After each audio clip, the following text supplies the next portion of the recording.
Maragas pagpapala po sa ating lahat para sa ating pangaraw-araw na talata. Tayo ngayon ay nasa Genesis Kapitulo 28, versikulo 1 hanggang 5.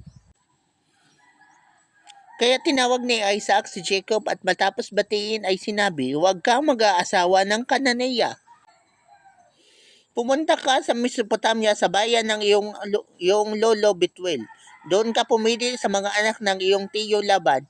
Daway pagpalaan ka ng Diyos na makapangyarihan sa lahat sa iyong pag-aasawa at magkaroon ng maraming anak upang ikaw maging ama ng maraming bansa.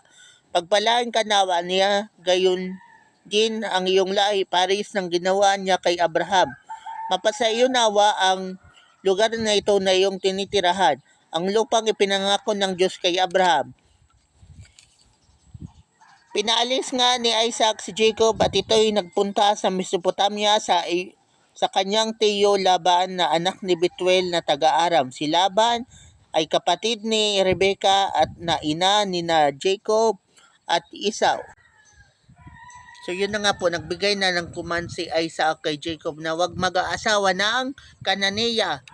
At pinapunta niya yun kay Laban na kapatid ni Rebeka.